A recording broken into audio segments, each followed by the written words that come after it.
Welcome to the Book Buzz Show with Cheryl, where we dive into the captivating world of books. Here at the Book Buzz Show, we encourage you to make your pages turn with joy and immerse yourself in a magical literary experience. Enjoy the show.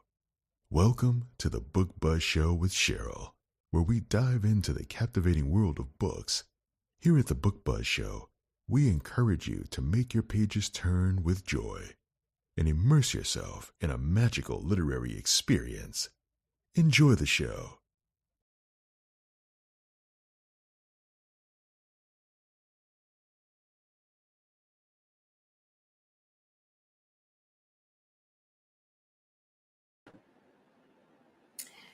Hello, and welcome to the Book Buzz Show. I am your host, Cheryl Brooks. And if you are new here, welcome. And if you are returning, welcome back. If you enjoy the upcoming show, please make sure to like, follow, subscribe, and share the broadcast so others can enjoy it as well. And for those who are new here, here at the Book Buzz Show, we do discuss the book and the characters with some minor spoilers, but we don't, give anything major away that will take away from your reading experience. Also, the Book Buzz Show is now also a podcast, so you can listen to us when you're on the go at any of the major platforms for podcasts. Also, tonight's episode is being brought to you in partnership with Black Odyssey Media. Let's see, let me get that up on the screen for you. And you can check out their roster of authors at blackodyssey.net. All right. And tonight we will be discussing The Girl with Stars in Her Eyes by Xio Axelrod. And here is the cover for those who are watching. Here we go. Oh, you have it too. Good. Yeah. And that is the cover. All right. And also, she has a new release that just came out. Girls with Bad Reputations just came out on the 6th, I believe. Yeah, Tuesday. Yeah. Tuesday. So, and the cover is up for that one as well. All right. Looks like we have somebody in the audience. Hello, JB. Welcome. Hello. She's telling Thank me you. welcome. All right. Get this on the screen. Okay, and let me just give you a little background on Xio Axelrod. She is a USA Today best-selling author. She writes different flavors of contemporary fiction, romance, and what she likes to call strange, twisted tales. And Xio grew up in the recording industry and began performing at a very young age. As a result, her knowledge of the history of popular music is nearly encyclopedic. A completely unapologetic, badge-wearing, fic-writing fangirl, Xio finds inspiration in everything around her, from her quirky neighbors to the lyrics of whatever song she is currently has on repeat, to the latest clips from her favorite TV series. When she isn't working on the next story, Xio can be found behind a microphone in the studio, writing songs in her bedroom-turned recording booth, or occasionally performing under a different, not-so-secret name. All right. And I'm happy to talk to her tonight about her book. I really enjoyed it. And I also want to introduce my co-host for this evening, Jennifer Copeland, who is joining us tonight. Welcome to the Book Buzz Show, ladies. Thank you. All right. Thank you. Okay. And we'll get right into it. Okay, can you tell us a little bit, Xio, about your professional writing journey and how you got started? Sure. It was completely by accident, to be honest. I was a touring musician, had a band, was touring in Europe and stuff. And I've always dabbled in fiction, but mostly like fan fiction. That's where I started. My long form writing was in fan fiction. Didn't really think about publishing at all. It just wasn't something that was on my radar. And then we had a particularly long tour, and the shows were really late. They started at midnight, like in Europe, instead of over here 8 or 9 o'clock. Over there, Oh you go my on goodness. midnight. Yeah, we get back to our hotel or whatever at 3 or 4 in the morning, and I would be completely awake, like wide awake. And so I just started dabbling on my Tumblr blog, writing a little bit here and there, and it turned into a thing, and people kept asking for more. And over the course of 9 months, I had 200,000 words, and Oh I my didn't know goodness. what to do with it. Yeah, so a friend of mine said, "Hey, you should publish that." And I was like, "What?" Do it. I love that. So did you go the indie route, or did you shop it to different publishers at the time? Well, I, as an indie musician, I'm a very DIY person. So I spent about a year studying the business, watching other authors, making networking and making friends and seeing like how they ran their businesses before I wrote a different book, a novella, and released that very quietly. It'll be 10 years ago this coming December that I Okay. just released this book right around Christmas time. I was like, just to see the mechanics of, publishing.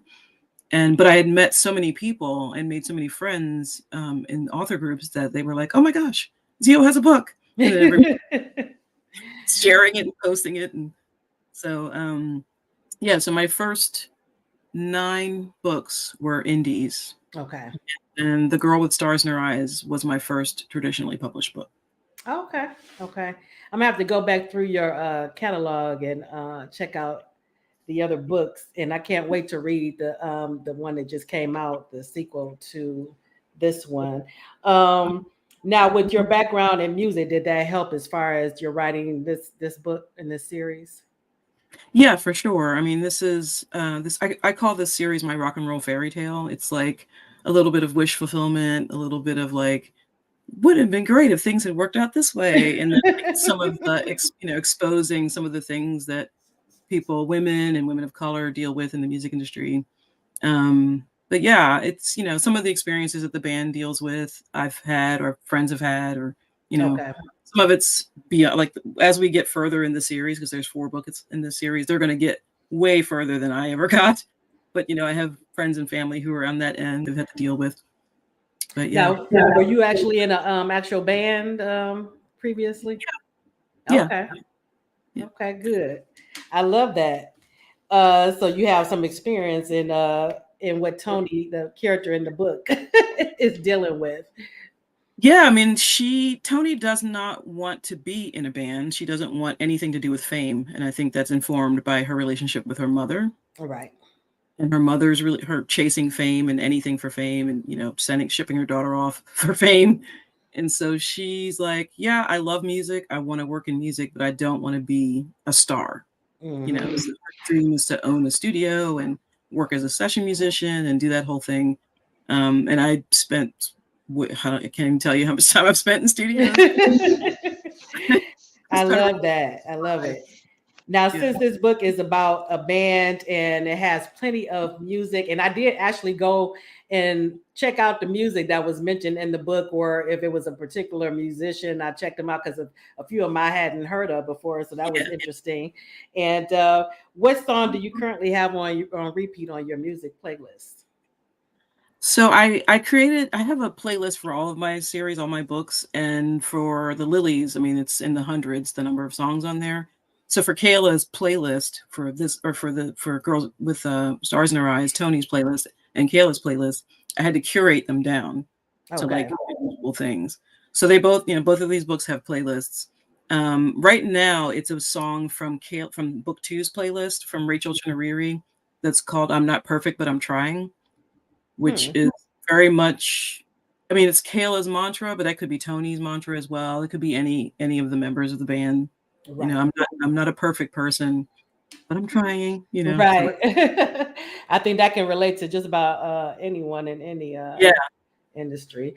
Hi, Sherelle. Thank you for joining us.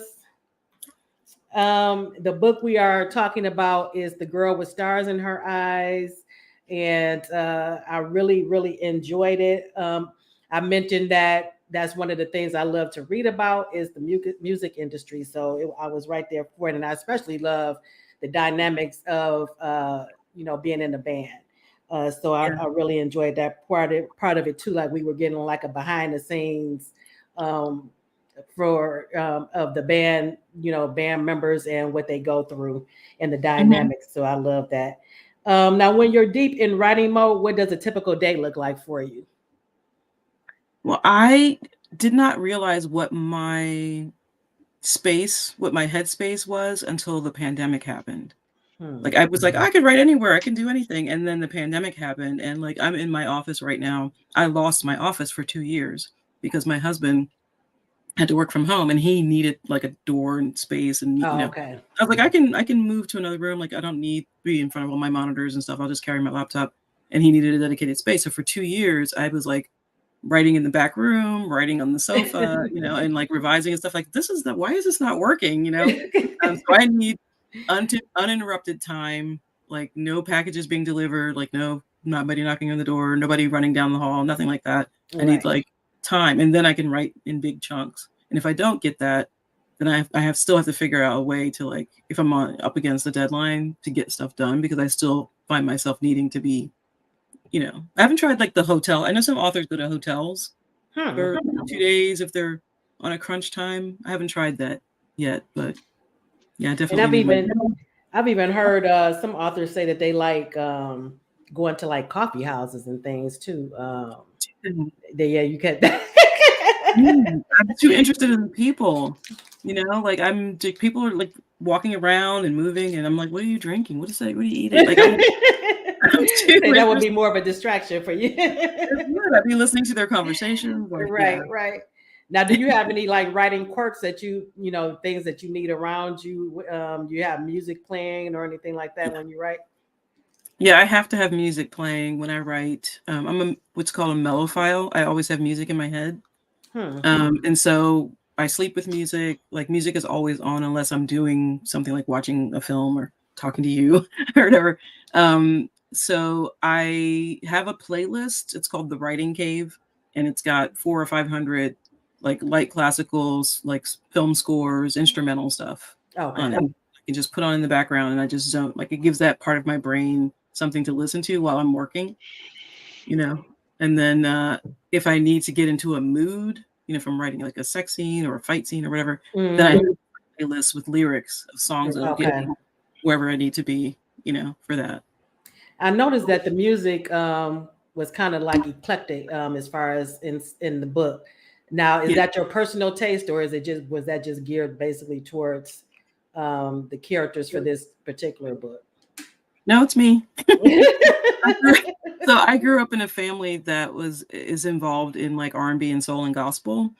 And around, I don't know, 11 or 12 years old, I discovered rock music, and I was like, what is this? Like, I love guitar. I love the storytelling. Like, there's something about it that just appeals to me. And so as a musician, I was writing. I mean, it's like indie rock, indie pop was the stuff I was doing. The Lillys are a rock band. I don't specify what kind of rock band, because there's there's alternative rock, there's all this stuff. I just say rock band, and then I can just put any kind of song in there that I want. I don't have it like put them in a box, so it gives me some freedom. You know who she when you because you, and I love that you described Toni as looking a little like Aaliyah. So that helped me picture her. But I had wanted to ask you about, because somebody else, and I'm in a music group, and they had shared Melina Moy, I believe is how you pronounce her name. Have you heard of her? No. And it was one where she was like doing Black Cat that Janet Jackson did. And she plays the guitar, and really good. But it put me in the mind of her, because they look like they would be around the same age group. And one of the big influences, there were two main influences. I mean, she had Aaliyah's hair, but there were two main physical influences for Toni. As young Toni was Willow Smith, who was like in her rock era, and then older Toni was the musician Her.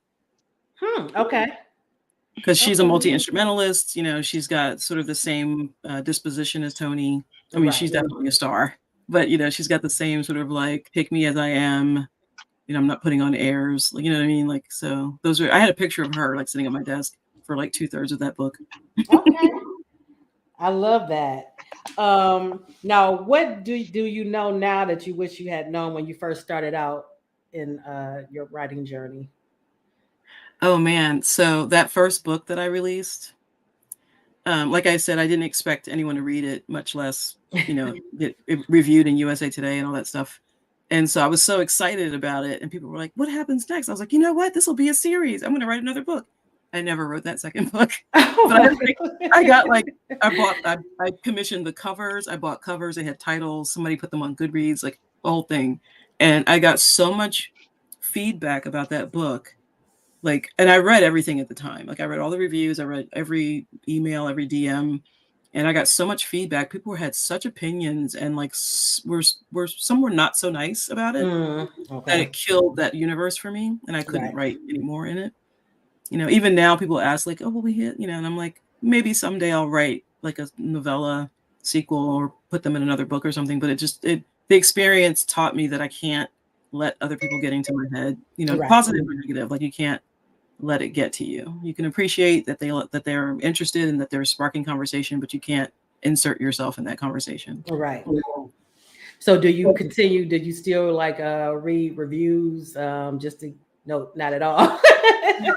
If someone tags me in a review, and it, like, lately people have been tagging authors in bad review, in negative reviews. Oh my And so goodness.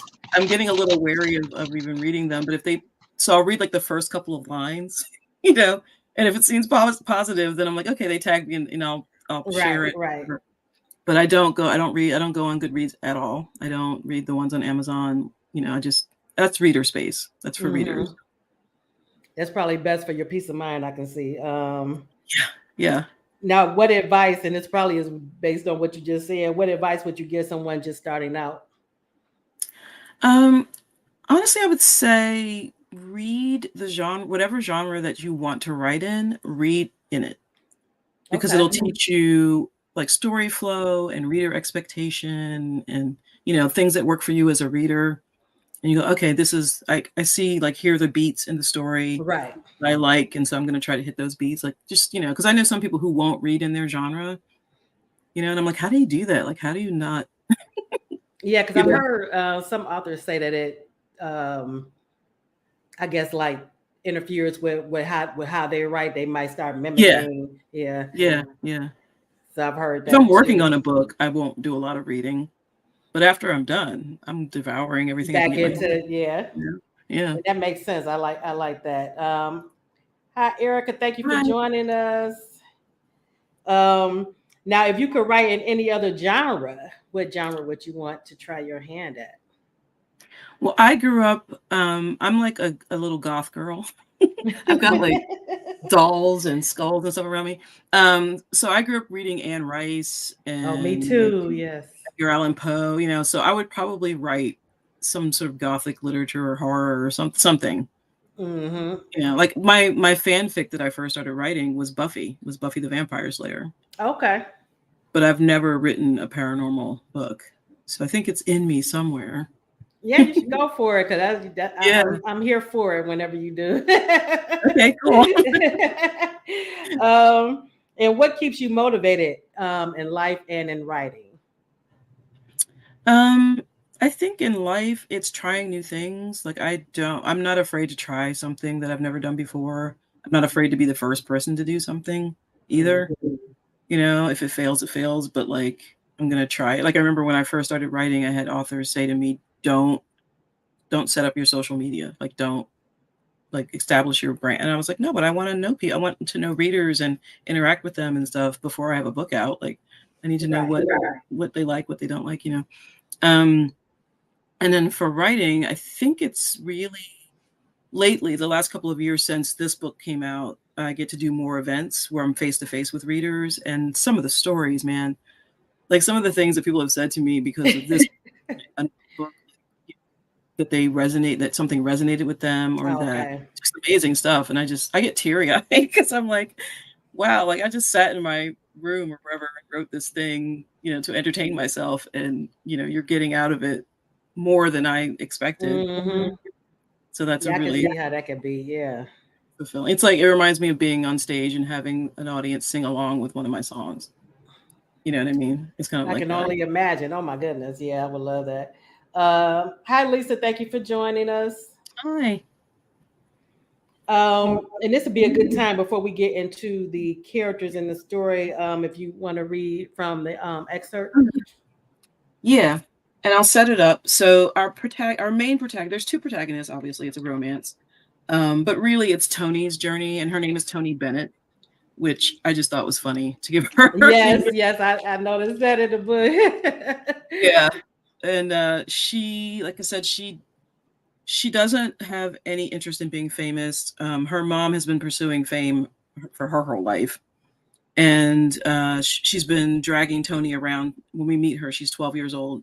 She's been dragging her around to different clubs in the Baltimore, Chester, Philadelphia, like Eastern Corridor. So she hasn't had like a proper upbringing as a kid. Right. And when it's Tony's birthday, her mom gets an opportunity to headline, or she thinks she has an opportunity to headline at this casino, and so she puts Tony on a bus and sends her to live with her father, who she's never met. So this is when this will pick up where Tony's getting on the bus. Okay. And I'm going to bring you front and center. Okay. And stop me if it gets too long, because I can't tell how long. Okay. Oh, stop your blubbering. You'll be fine, her mother had said as they arrived at the bus station in Center City, Philadelphia. Besides, it won't be forever. You can even take my old Gibson with you. You're giving me your guitar? Hold on to it for me, and I'll send for you both as soon as I get established, Mary had promised. Imagine it, sweet potato. My name on a billboard over I-95. Ray's going to make that happen. We'll be set. What if Mo doesn't want me there? Antonietta asked. She'd been about to board a Greyhound bus bound for Borden, Pennsylvania, a town she'd never heard of, to stay with a man she'd never met. Mary had seemed to think about it. He probably doesn't, she said, handing Antonia her backpack. But I've carried you all these years. It's his turn. Her mother kissed her cheek, told Antonia to be good, and walked away. Antonia had fought tears the whole trip, and they threatened to spill over when the driver said they'd reached Watertown, Pennsylvania, their final destination and the closest bus stop to Borden. The transit station was small, dusty, and gray, but it was a welcome sight after being stuck on a bus for 5 hours. Antonia retrieved her mother's guitar and her small suitcase and looked for a taxi stand. Few others had gotten off at this stop, so it was easy enough to get a cab. You visiting family? The driver was chatty and had offered continuous narration as they made the trip from downtown Watertown to its outskirts. Antonia didn't know how someone she'd never laid eyes on before could be family. Mary Bennett was all she'd ever known. From everything Antonia's mother had told her about Mo, she'd been lucky not to grow up around him. Didn't stop her from shipping me off to live with him, though. What would happen to her if Mo turned her away? A heavy weight settled on Antonia's chest, making it hard to breathe. Hey, kid. Yeah, Antonia answered. She met his gaze in the rearview mirror. He seemed friendly enough, but she hugged her backpack to her chest and went back to staring anxiously out the window. I asked if you were traveling all by yourself, he said. Yeah. Antonia touched the outside pocket of her bag, relieved when she felt the outline of the prepaid cell phone her mother had given her for emergencies. Can you put the radio on? The driver turned the knob and a twangy voice emerged from the speakers. I'm betting you don't like country. Antonia shrugged. I haven't heard much, but probably not. Well, I'm not listening to any rap, the guy groused. He fumbled with a tuner until a familiar set of chords caught Antonia's ear. Leave that on. I love this song. Sure, kid. He gave her a quick glance in the mirror. You're a little young to know about these guys, though, aren't you? Antonia stuck out her chin. I love classic rock, and I'm not a kid. The man chuckled. Yes, ma'am. They passed a quarry and a stretch of farmland that softened the gray landscape, and Antonia thought maybe living there wouldn't be so bad. After all, it was only for a little while. I think I'll stop there. Great narration. I loved it. Loved it. And that brings me right into I felt for Tony's I felt for her, and I felt for that little girl who basically was just begging for her mother's attention, for her love, to show her some affection. And then I can't even imagine the fear that she must have felt being put on a bus to go, live with someone she didn't even know. Mhm. And then the reception that she received from her Yeah. father Yeah.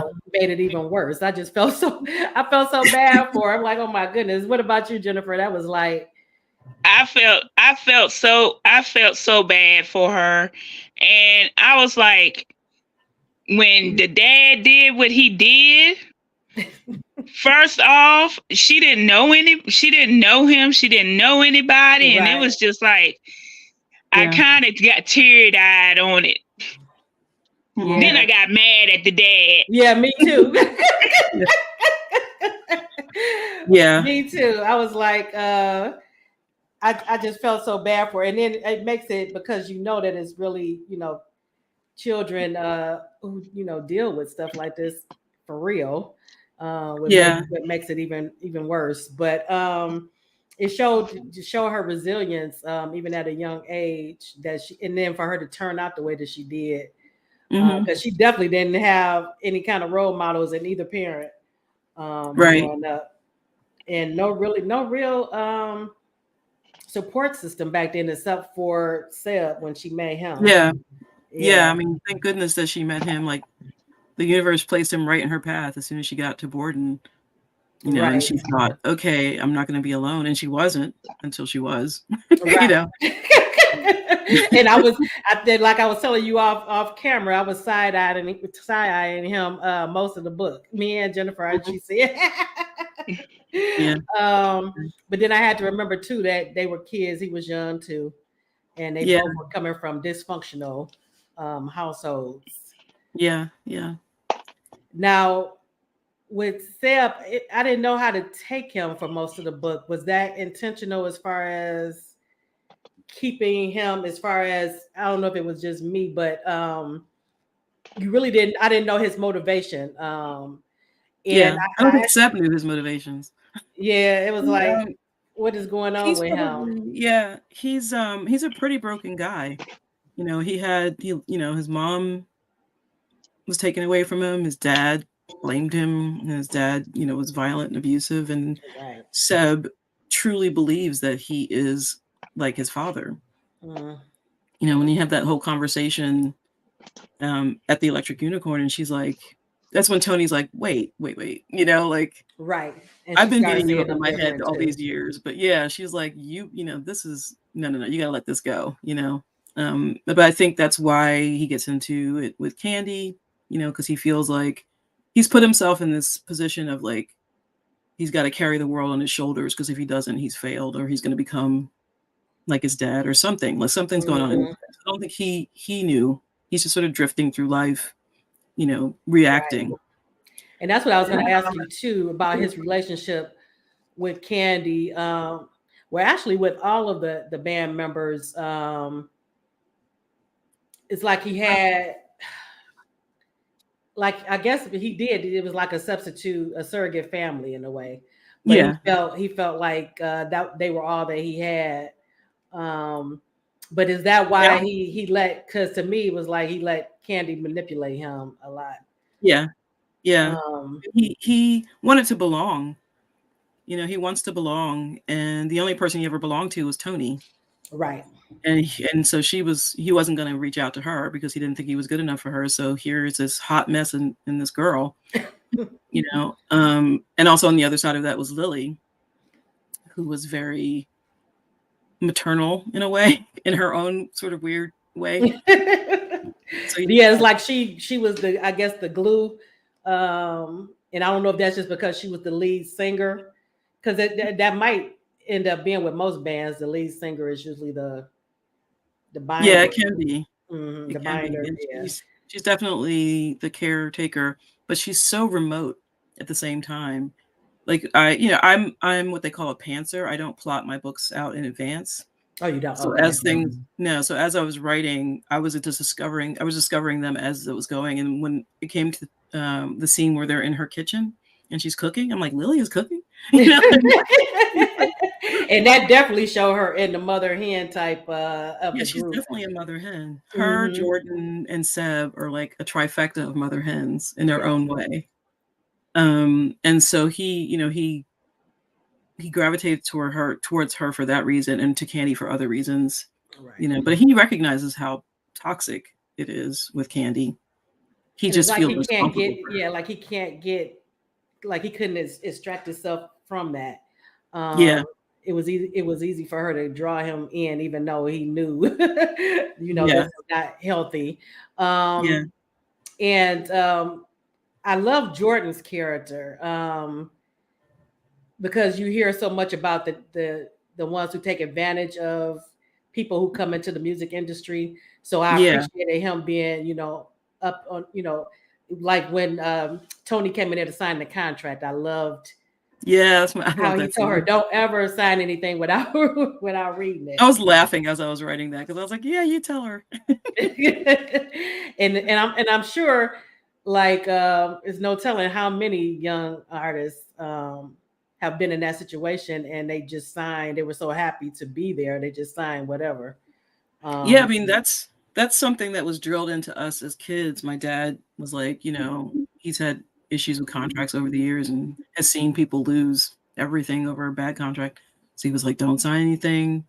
Get a lawyer to look at it. Whatever. Before you do anything." So so I had to put that in there because Yeah, you get. She didn't have stars in her eyes, but she had money in her eyes. And she's like, "If I right, sign this, I'm going to get the money that I need." But there are so many young artists who are like, "Oh my goodness, you're gonna record me, you're gonna put me on, right, whatever," and they'll just sign away. Back in the day, though, like when rock, like the industry was really getting going in the 50s and 60s, they would give artists like a car right. Instead of here's your Cadillac, and right.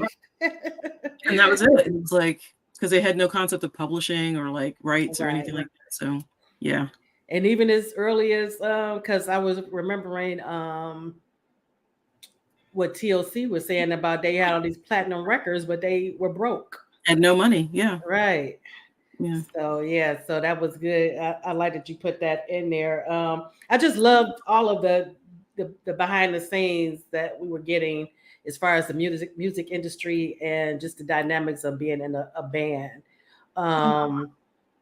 And I love that Tony ended up getting the support from her friend Yvette, I believe is her name, but also from the guy who owned the unicorn where she played. Elton. Yeah, Elton. I loved him. Elton is so much fun.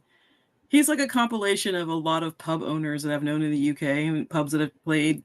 They all have, there's like a type. I don't know what it is, but there's like a some of these older pub owners. I loved him, and he provided a safe space for her. But she kind of got comfortable there because he made it so comfortable and so safe for her, and he kept trying to get her to realize her, her potential. Exactly. But I could relate. She didn't want to leave that space because she saw from the bad side of it with her mother and what chasing that can look like. Yeah, and not everybody wants the spotlight. Some people are perfectly comfortable being the support, but when someone is as talented as she is, people want to see them front and center. See them shine, right? Mm-hmm. And I think too, it was a little bit, and I correct me if I'm wrong. It seemed like it was a little bit of, I think she knew that she was good, but she still had that doubt if she was good enough.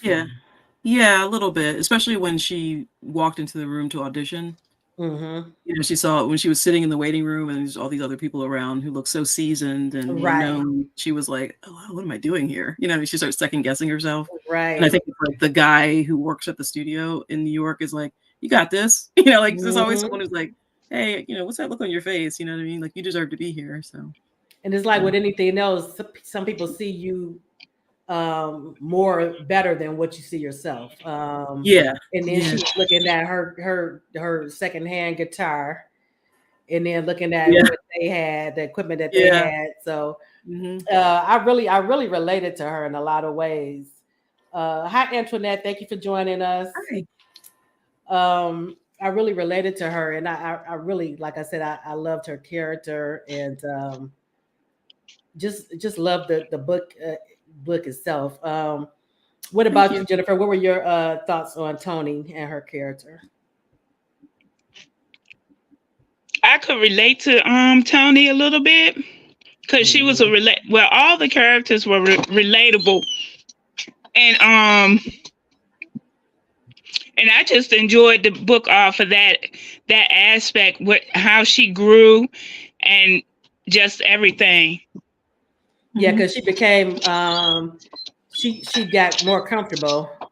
Because at first I think they even said that she was basically just mimicking what Candy was doing, just to be in the band, and they were like, we know you can do that, but let's see what else you can do, Yeah, I mean, I think it's like I'll call back a little bit to the studio scene in the beginning of the book where they're kind of like, she does her thing and they dismiss her.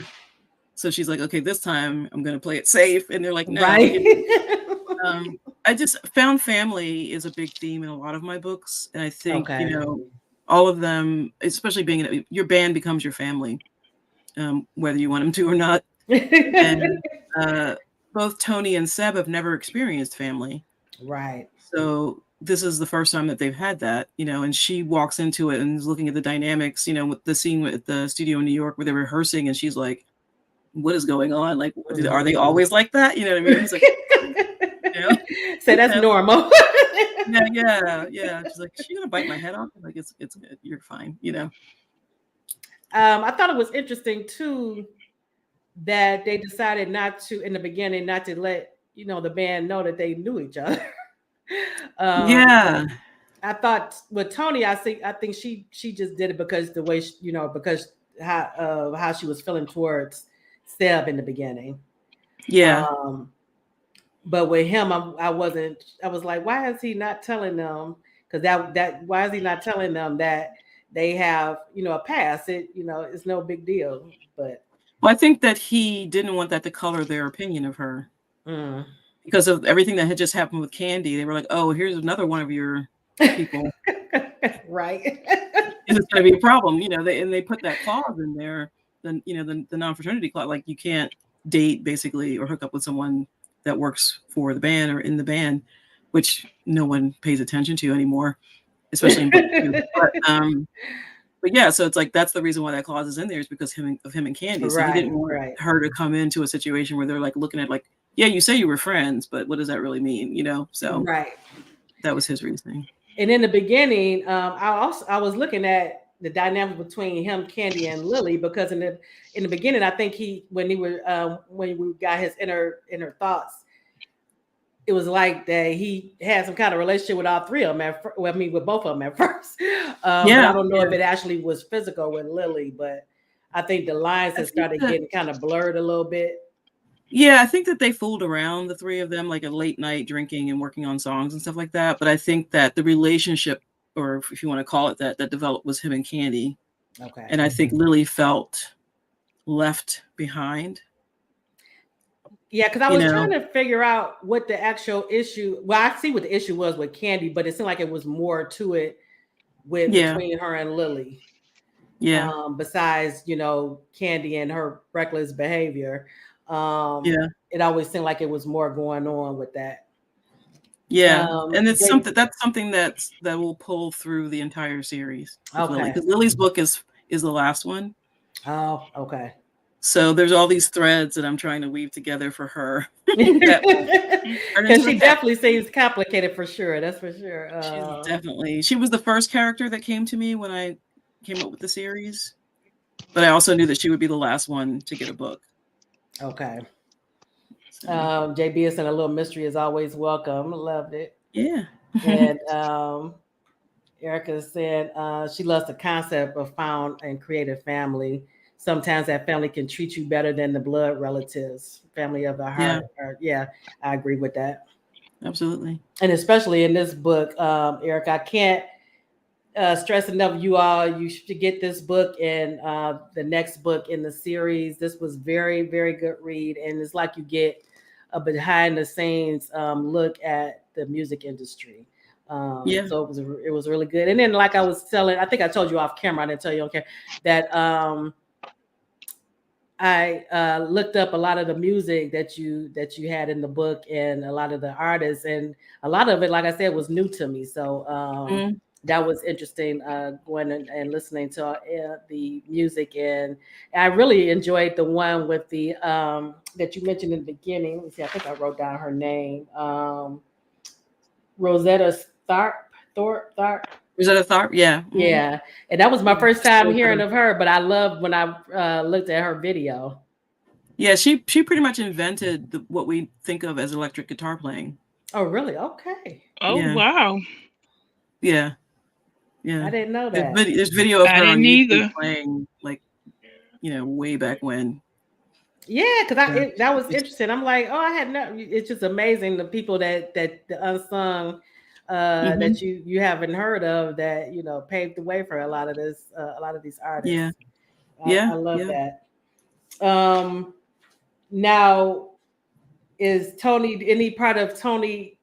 I know you said you take a little bit from different experiences and stuff, but is any part of her you? In Yeah, I mean, all of the characters have a little bit of me. Tony definitely, the experience in the studio that she had, it wasn't a studio experience for me. It was like club stuff, like playing in venues and stuff like that. But like the underestimating, trying to put you in a box that you don't belong in, like all of that stuff, I have definitely experienced repeatedly, Right. over my career. And then, some of the stuff that the band deals with as women in music and women of color in rock music is, pretty on the nose. Okay. So, yeah. And Erica is saying she's ashamed to say I have this book but haven't read it yet. Thanks to this chat, I'm moving it up to her TBR. Good. You definitely should. Oh, cool. Awesome. I wouldn't steer you wrong, Erica. The audiobook is really good too. Like I've been really fortunate with both of these books to have really amazing narrators. Okay. So if you're into audio, you can check out the audio. I may do that on the next Okay. book. Check that out. Now I wanted Tony to get her big break, but at first I was a little leery with her joining the Lillys because I just saw it as maybe a landmine, and I didn't want her to get hurt again. So at first I was like, I don't know if that would be a good move for her or not. But it was a means to an end. She was trying to get the money that she needed to buy into the studio. So I understood. Yeah. Yeah. Yeah. I think that she was reluctant too. And between Yvette and Elton kind of, pushing her to do it. Right. But Richie dropped an opportunity into her lap that, had a time limit on it. And so she's like, well, unless I win the lottery, like how else am I going to do this? So, right. And it's only supposed to be for 3 weeks. Right, of course. And then they kept dropping hints like, yeah, maybe they loved longer. her. She was talented. She didn't have the drama, right. And they're in it to make music. Not, Candy came from a family that she was born in the spotlight. Right. I don't make excuses for her, but she was born in the spotlight. She loves the attention. That's all she really knows. And it seems like she's damaged too, though. She's very damaged. Very damaged. But in her mind, all press is good press, even if it's like something really bad. So she's like, chill out, Yeah. And in the second book, she's even more candy than in this one. Oh goodness. She's even more herself in the second book than she is in the first. Yeah. Now we usually give our most heartfelt scene or moment, and one for me was with Tony and Mo when she went to get Minx. Mm-hmm. And that whole scene to me was beautifully done, and just their complicated relationship. Because in a way it seems like he does love her, but that he doesn't really know how to communicate it, maybe. Yeah. I think there's a lot of resentment that he had towards her, but it wasn't towards her, it was towards her mother. Right. She was like the stand-in. She was the stand-in for it for a long time. And I think he came to realize that, okay, maybe that wasn't, it wasn't cool of me. He didn't know anything about being a dad. Right. And he just shows up and probably got a phone call saying, "Hey, she's on her way," and that's kind of it. And just the fact that he did end up turning over the guitar to her, and then he showed a little affection, not much, but a little, in that scene where she let down her guard. And then what I love too is that he showed her that it was more to him than she knew. She didn't even know that he knew how to play the guitar.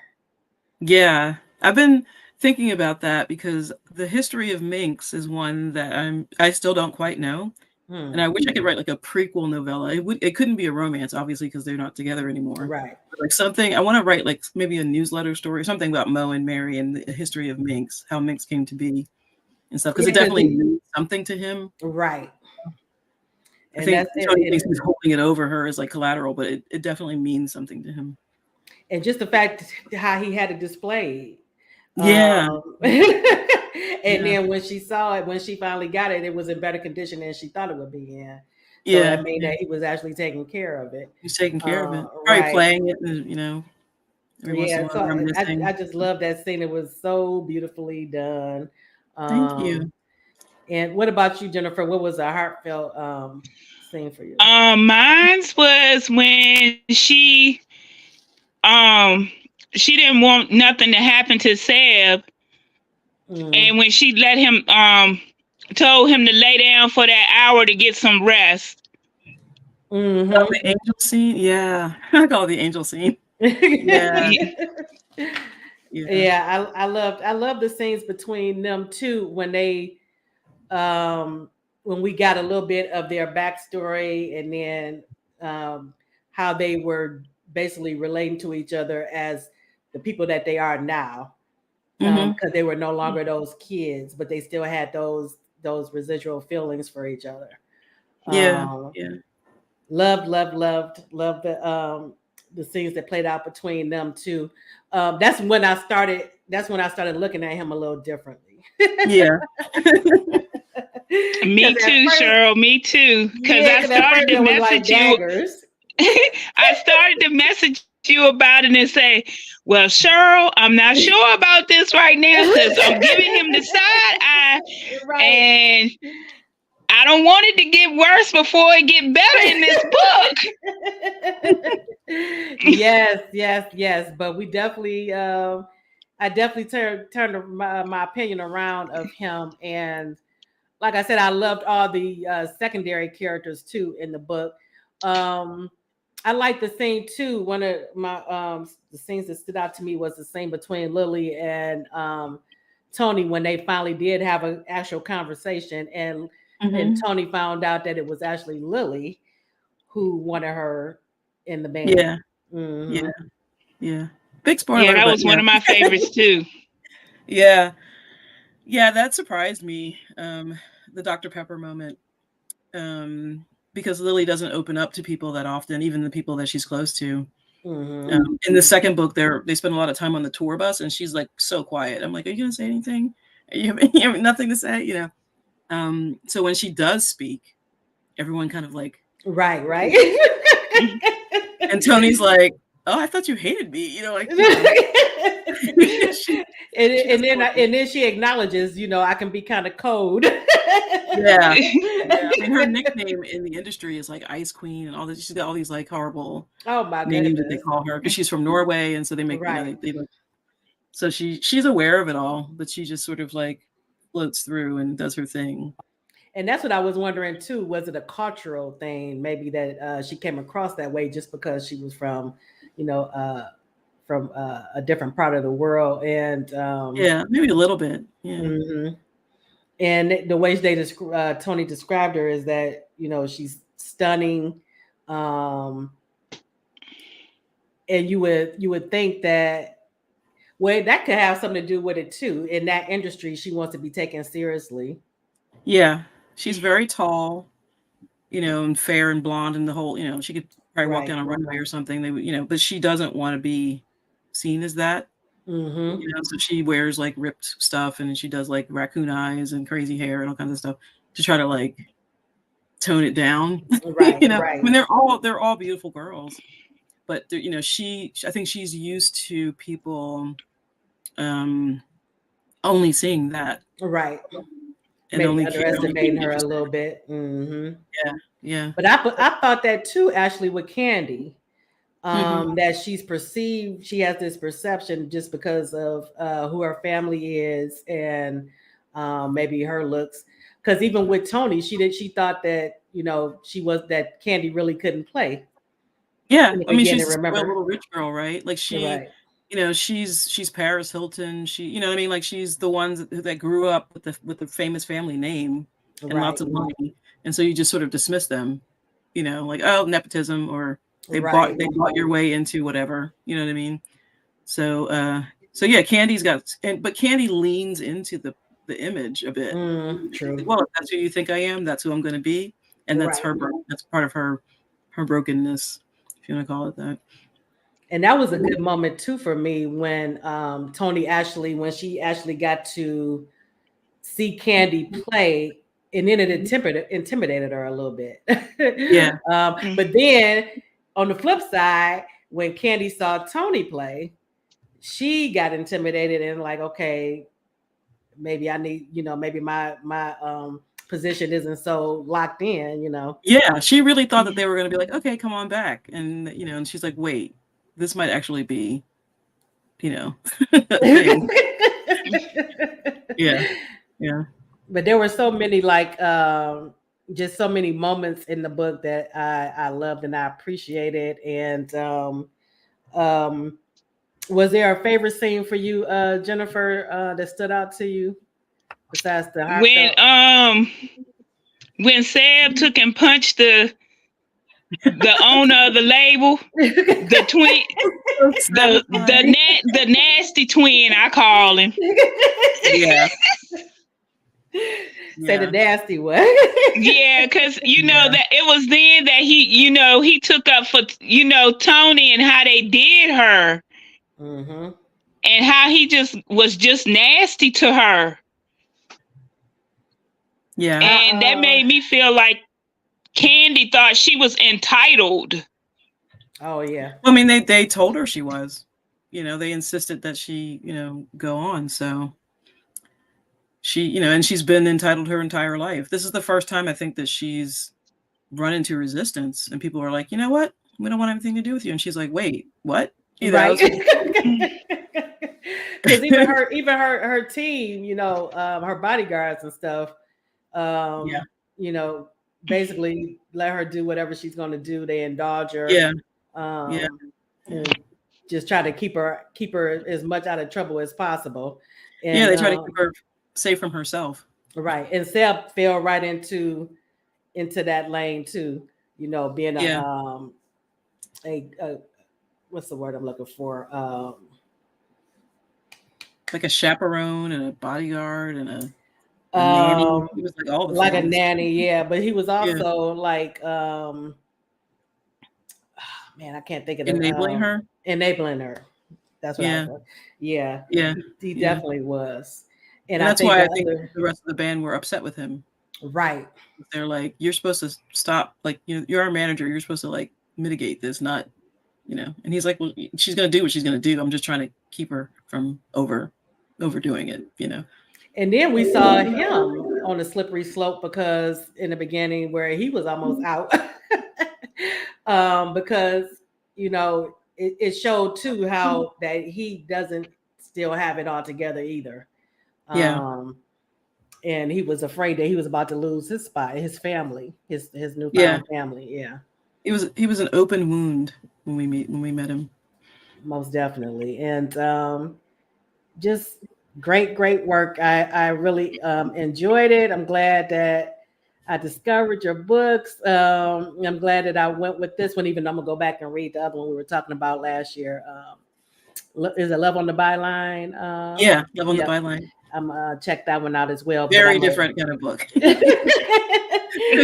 And then I'll check out the sequel to this one first, though.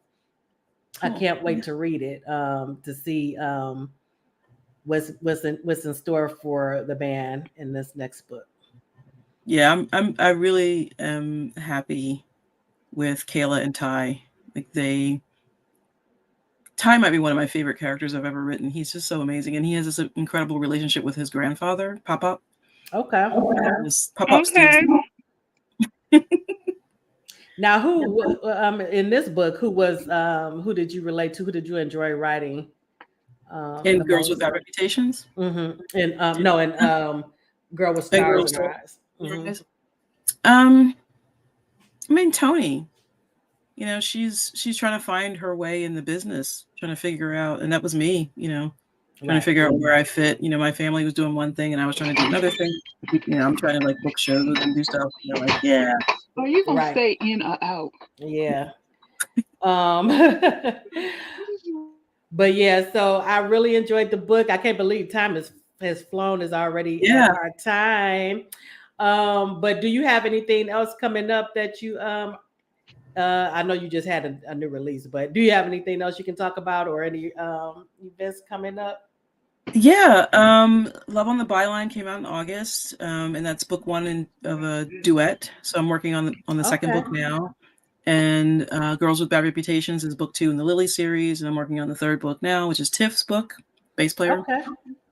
Yeah, I'm everywhere this year. I'm at Barnes & Noble in Philly on Saturday, Barnes & Noble Princeton on Sunday, and then I'm doing a bunch of summer reader events, Book Bonanza and stuff like that, Polygon. But yeah, like if people read the book and they like the musical aspect of it, I recorded music as the Lillys, and it's available on Spotify and Apple Music and all that. They have their own social media. Yeah, they have their own social media. At the Lillys Rock on Instagram, and they have their own website, their own merch. Like I tried to make it as immersive a Lillyverse, I call it, as possible, so that people could really feel like they were fans of the band. You know, I love that. I love that. Okay, I'm gonna check it out. And everyone in the audience, please make sure to pick up the book, "The Girl with Stars in Her Eyes," and there's the cover. She is. And then also after you read that, make sure to pick up the latest copy of the most latest in the series, Girls with Bad Reputations. Love the cover. I love both covers. That cover is gorgeous. Yeah, I love it. They are. Lucky. And I want to thank you for coming on the show. We've been trying to make this happen for a while, so I appreciate you coming on, and it was a pleasure. Thank you so much. Yes, and thank you everyone in the audience for joining us and being so engaged. And I'll see you next time, and everyone enjoy the rest of their evening. Thank you.